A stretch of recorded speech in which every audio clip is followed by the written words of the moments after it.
Okay guys, so today I'm going to be discussing some Salesforce stuff actually.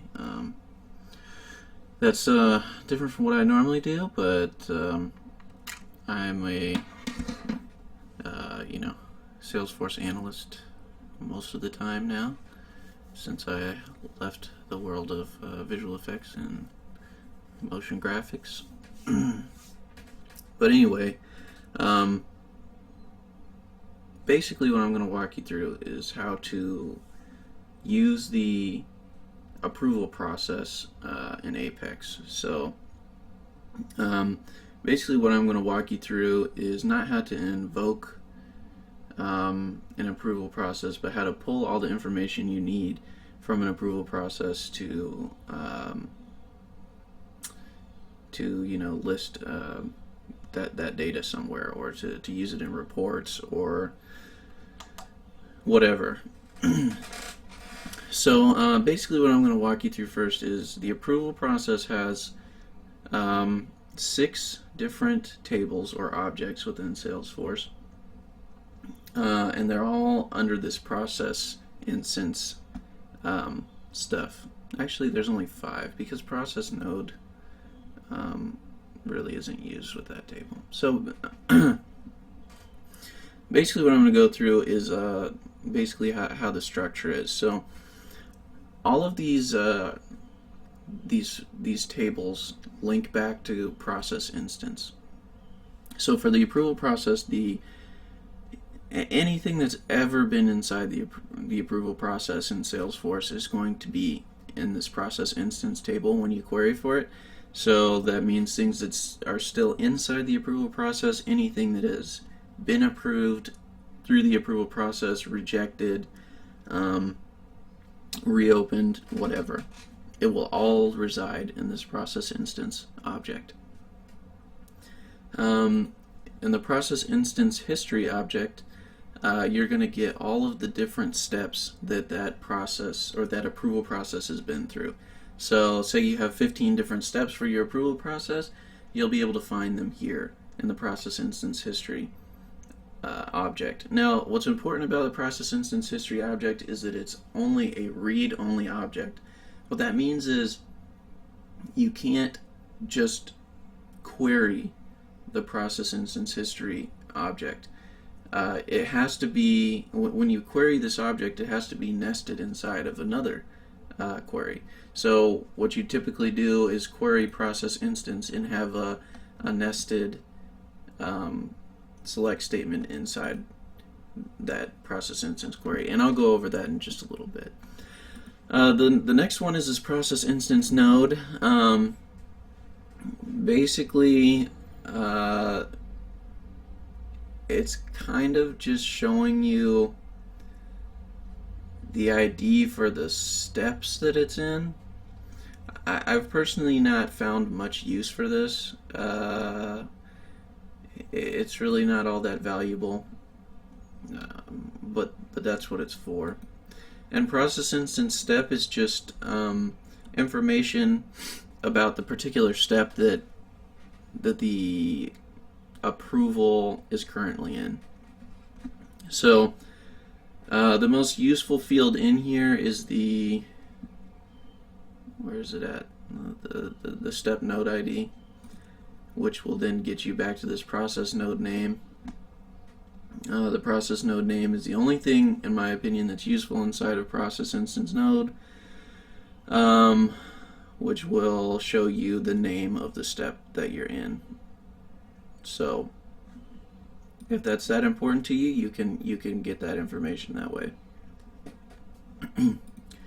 The last thing is the process instance work item, and what process instance work item is a table or an object that just holds the data for approval processes that are currently in a pending status. So they're still waiting to be approved, or they're still going through the steps.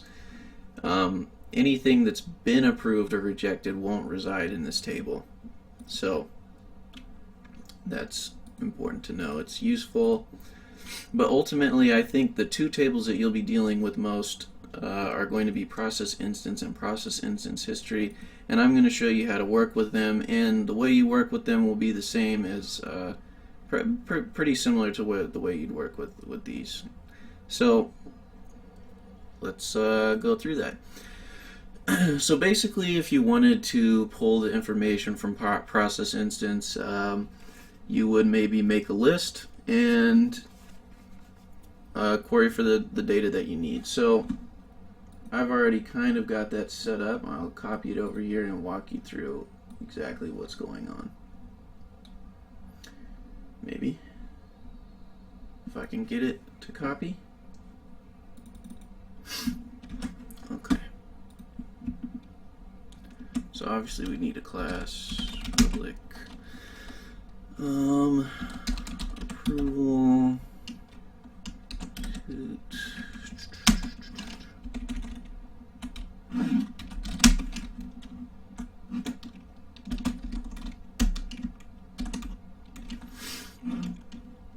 Okay, so you'd want to query like this,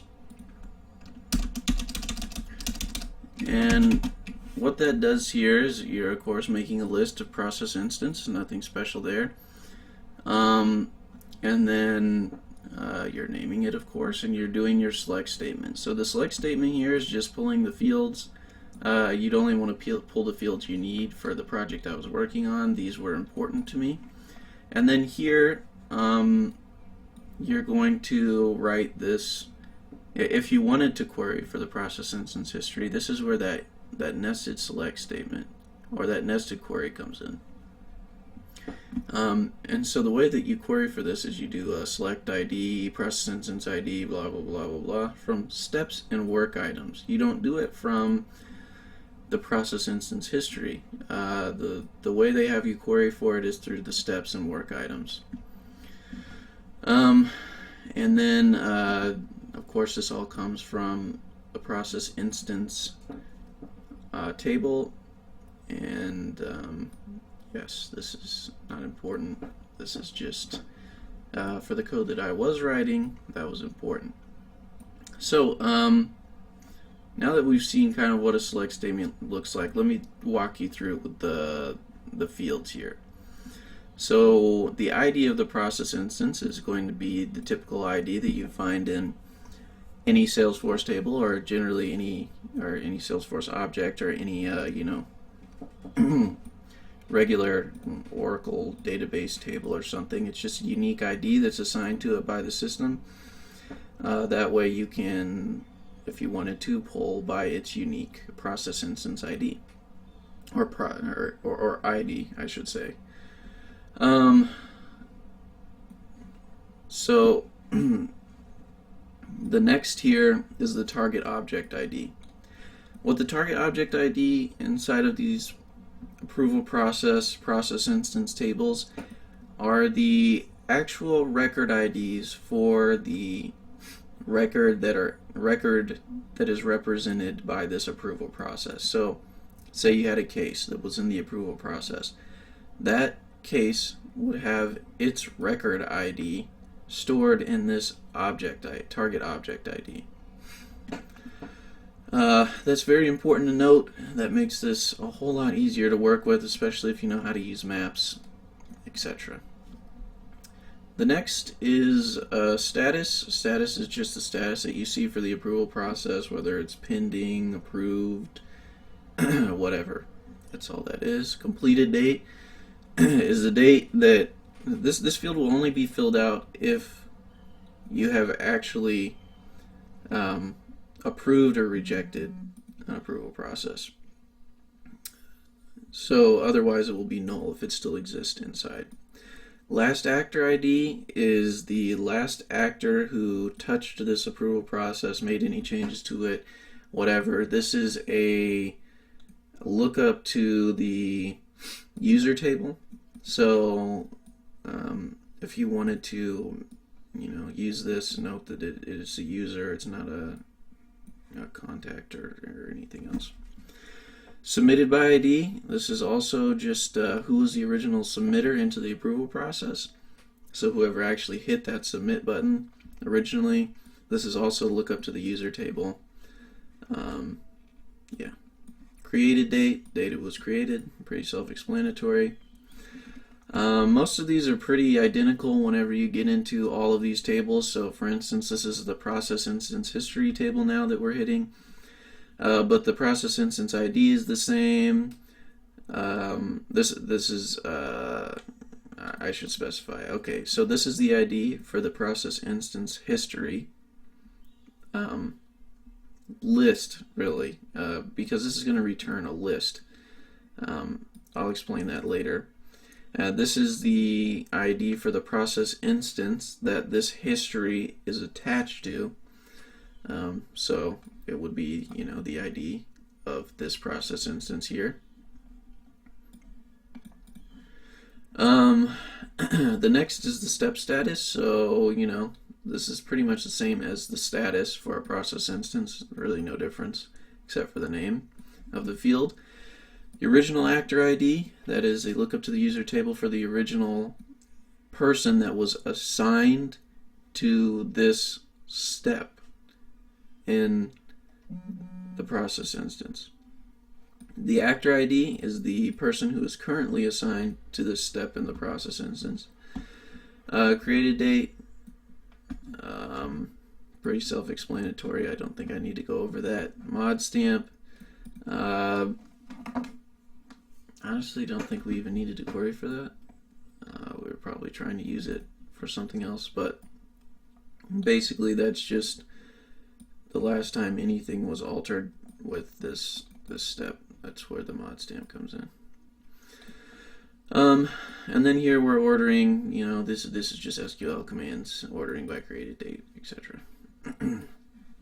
So what I'm doing here is, if you've never done this before, basically all I'm saying is where this target object ID, that record ID, is inside of a key or a map,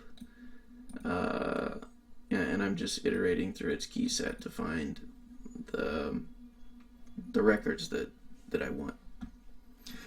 So we'll go through the rest of these fields here, if just to be 100% with everything.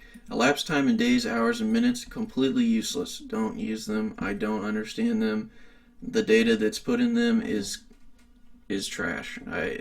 It's not worth your time. Just figure out a different way to deal with things. Is deleted, that just you can delete something from the approval process, but it won't be deleted from the process instance history. It will always be there. So you will, if you don't want things that are deleted, you can query for that and say, false, true, whatever.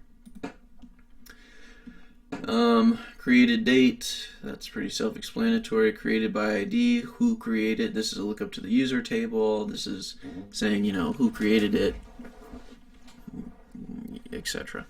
Last modified date, again, self-explanatory. Last modified ID, this is who last modified it. This is a lookup to the user table as well. So, process instance history is pending. That's just a true-false statement. Is it still pending? Are we still waiting for an approval, etc.? Process instance ID, just the ID of the process instance. Target object, we went through that. Step status, went through that. The node ID here is a reference to this process instance node. Again, I don't really know when you'd need to use it, but if you absolutely wanted this where is it at? Node name, which is the current step of the approval process name. That would be how you get to it. Get through this table. Reminder sent. I actually don't know what this field does. I've never used it. I don't understand it currently. The elapsed time in days, hours, minutes. Again, this is just junk. I don't know what this does. I don't even know why they put it in here, because the data in here is not what you would think it would be. It really makes no sense. This is just the comments on each step in the approval process. So if you wanted to pull the comments that a user has put in when they push it to the next step or they approve it, This is how you can get to it here in the process instance history node. Is deleted, same as process instance. You're just seeing, is it deleted, is it not, etc. Okay, so we've gone through the important things here. These are pretty identical through all the rest of these. I don't really need to go through them. As you can see, basically the same fields. Step here, pretty much the same field. Step status is just the same as the status field we went over. Comments, same thing as comments in process instance history. Node ID is just a reference to this table, the process instance node. And process instance node basically has everything in it that exists in process instance history and everywhere else aside from this unique field I keep coming back to, process node name, which just gives you the name of the step that a approval process is currently in. Okay, so on to some coding. So obviously we've pulled all this stuff here. Great, wonderful. So let's just make that AI or whatever key set. So maybe you'd want to pull a list of cases, you know, whatever that may be. Hopefully you'd have a better way to do this than what I'm doing, because this would really query for a lot of stuff. But what we would do is you would, let's see, we'll do AIC. This name makes no sense, but it's just going to be easier for me since I've already coded it over there.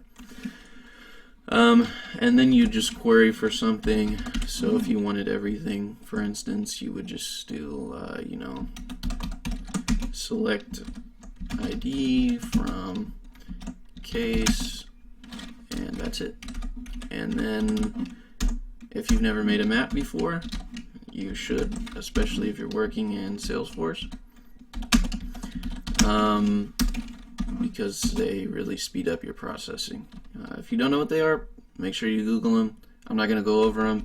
Basically, just note that a map is like a regular map in real life. It gives you a key here, the ID, and then it gives you, and then you can put something in that ID here, and then it'll reference it like latitude and longitude on a map.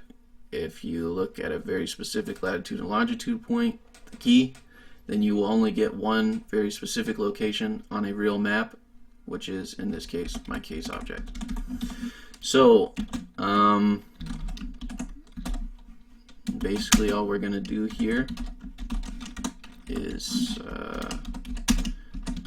dump this data into the map, and the way that you do that for a list is you just say AIC. And all I've done here is I've taken the list and I put it in the map. And now we have a map. And that's all it took. So now we've got this map. Let's see, AIC.keyset. Okay, so we'll do AIC list. And there we go. So now what this is going to do when it's queried is it's just going to say basically, what am I erroring for? Oh, right. Make sure you put new here. Basically, what that's going to do is we're now going to look in our process instance here for all of the cases that are inside of that map, inside of that key set, and it's going to match on the target object ID, which is the same as the case record ID, and we're going to get everything that we need. Okay, so the next thing you're probably wondering is, okay, cool, I've got that data, what do I do with it? Well, basically what you do is you'd write a for loop. It doesn't really matter whether that F's capitalized or not, it just bothers me, and I accidentally did it there. So basically what we would do here is we do a list of process, or a for loop of process instance, I don't know, PI, and then we would do our PI list. Now typically I would do this, I would put this list into a map and I would iterate through it through the map instead, but I'll show you why we're not going to do that here in a second. So basically what we're going to do here is, if you wanted the different fields at this point, say you wanted to assign them to an object or something, you could just do pi dot, and it's not finding anything, that's fine. But basically, now you can get all of the different fields for your process instance ID, and you could assign it to maybe a new object. Maybe you wanted to, have a bunch of approval data. This doesn't exist in this org that I'm working on, but say you had, like an approval object that you wanted to store all this new approval data into. You would say, approval object AP equals, let's see, new approval object, and then you would say something like AP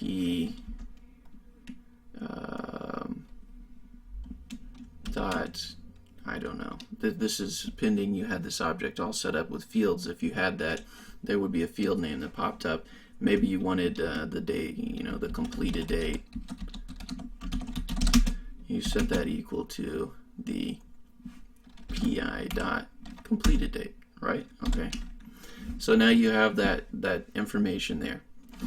Okay, so the most important thing about this is how the heck do we actually get this process instance history junk out of here?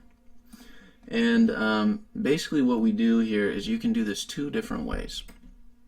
You can create a map, or you can do an inner for loop. So you could do a map here that says ID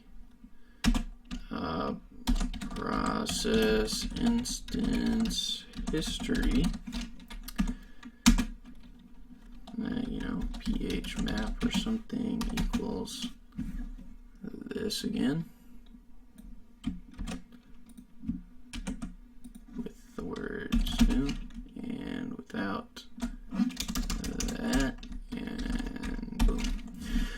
Okay, so basically you could make a map here of process instance history, or you could do a for loop. So first I'll show you basically how this will work if you put this data into a map. You would do ph map dot what is it? It's dot, I think it's put all. There we go. Put all. And then you would do pi dot, and down here there's this, maybe they don't even let you see it actually, but basically there is a field here that I guess they don't even want you to see, called steps and work items, and you just put all that into the map,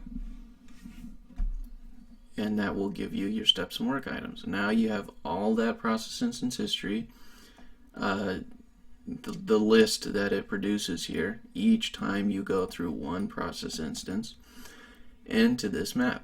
And I'll show you how to separate that out in just a little bit. But say you didn't want to do a map because the map process is more complicated, or you don't really care about the increased time, whatever. You could also just do a for loop here where you say process instance history, ph equals pi dot steps, and if I can type, and work items. And then you've got a new list to iterate through, and you can get all of the data you want for each one. So basically you do something along the lines of, you'd have maybe an integer up here, integer in Salesforce, I equals 0, and then you would do I plus plus, and you'd write something along the lines of of this. Let me pull it over here. So you'd write something along the lines of this, which could work. Maybe there's a better way to do it. This is the way that we had originally come up with to deal with this. Yeah. So you could do something like that. You could pull that data like this, but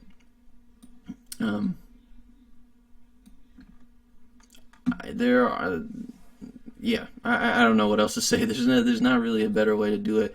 You'd of course have to have this many. Say your process instance had 15 steps. You'd have to have 15 else ifs, and I'm sure that wouldn't be fun to write, but that'd be what you had to do. So you could write it like that if you wanted to. Or alternatively, let's see if I can even remember how I wrote this.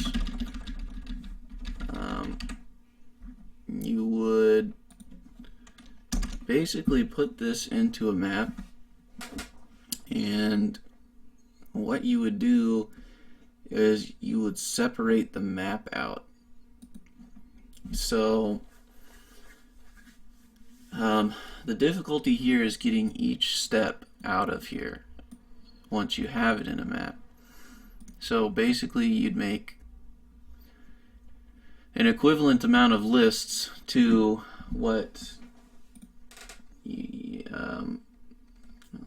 let me pull this information here so I'm not lost while I try to explain something somewhat difficult.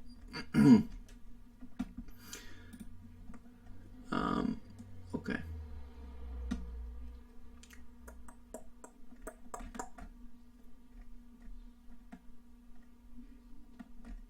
Did I get rid of it? I have. Basically what I did here whenever I pulled this into a map is I split it into 3 lists. Let's see if I can remember how I pulled this off before. But basically, so you've got that for loop, you want it in the map, but you have to have unique IDs in the map, or else you're going to run into problems where the map's going to overwrite itself, and you're going to lose a whole bunch of data. So basically what you need is you need an equivalent amount of lists to what you have as steps in the approval process. And then you would need a unique way to differentiate between those steps in the approval process. What that is, I don't know. Maybe it's the people who are approving it. Maybe it's the status of the step somewhere, etc. I can't really go over it because I can't use my old code because it's too specific, but basically you would need a list of, approval, what did I call that? Approval object, or whatever it is you were inserting this data into. APO equals new list approval object, boom. So the way I did this is that after this for loop here, you're gonna have an object, right? This object, you should, if you're inserting it, you would do a list. I'll just pull this same thing. No need to type this out again in front of you. Get it? Okay.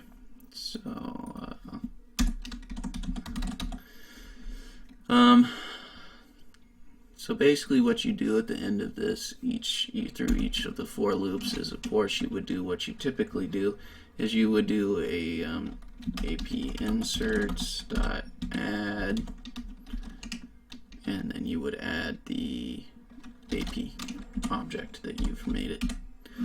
And then the way that I did this is I inserted that AP inserts into the database. And after that happened, I then went on to make lists of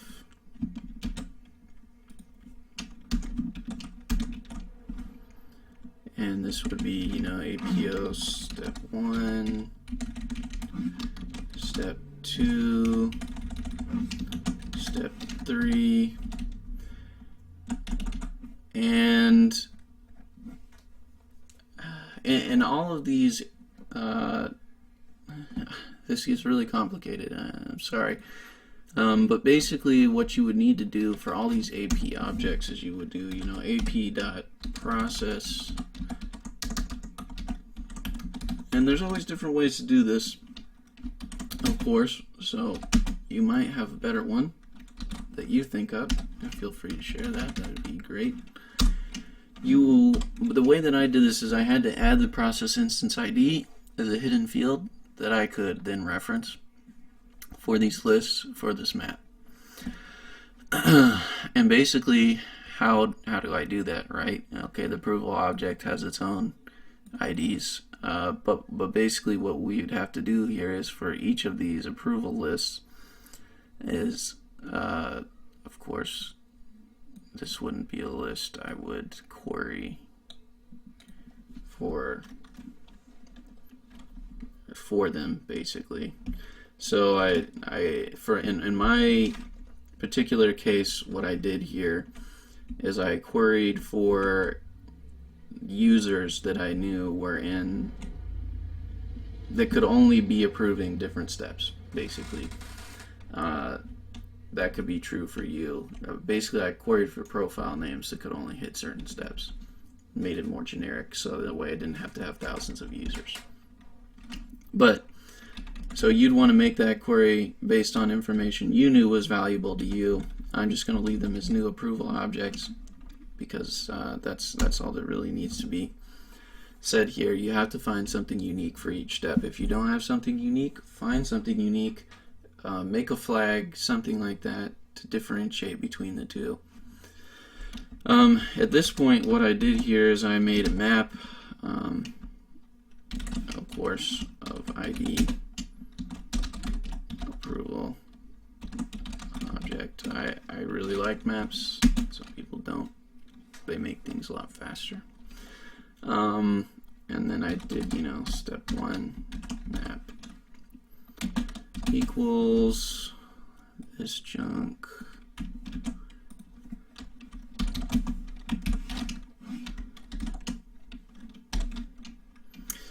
And you don't necessarily have to do this. You could just do one for loop for everything. I just like the maps. They make the queries faster. They make pretty much everything faster. But I'll just walk you through how you could make this map to the correct things. Because at the current time, if you did a query here for one of these, it's just going to give you, if I put the step in here like this, it's going to give you an ID of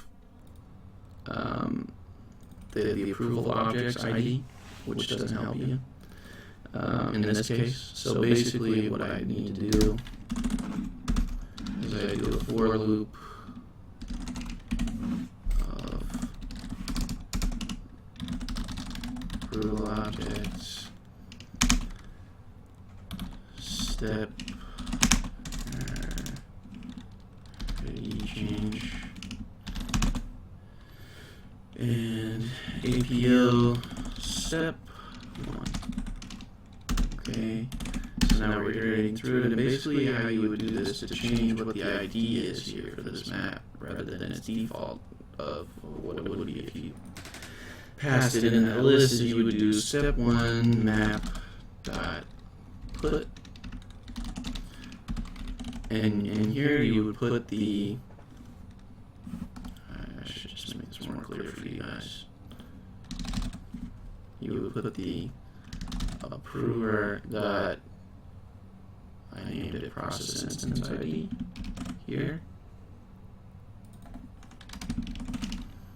and then you would put APR, and now you have the key that you want pointing to the object that you want. and that's just going to iterate through everything that's in that map, or that's in that list quickly, and put it into the map in the order that you wanted it. And that's basically how I got it done. Now, I mean, obviously it's not very easy for me to go through how to separate these lists. You would have to, of course, update these lists or whatever here. But that's basically what you have to do if you put it in a map. It's obviously much easier and a lot easier to conceptualize on a for loop to get that process instance history stuff. But the map will make it go quite a bit faster, and it can be done. You can do this this put all method to get that into a map, and you can separate it out with for loops for these maps or these lists, depending on which way you want to go, and update those. Now, there's upsides and downsides to each. With the for loops, I have found, at least with this method, you get less DML statements, right? Maybe it's not statements, rows, DML rows, because you're only going to insert this stuff once at this point, right?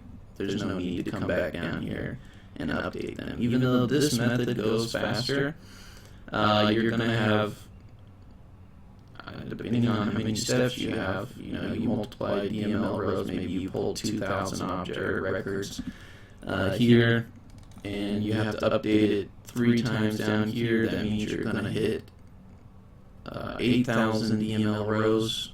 You can only have 10,000 at a time for one execution context, so be careful of that. You might want to go with this for loop here. But if you don't have a ton, and you'd rather it be really, really quick, then you can't do it with the map.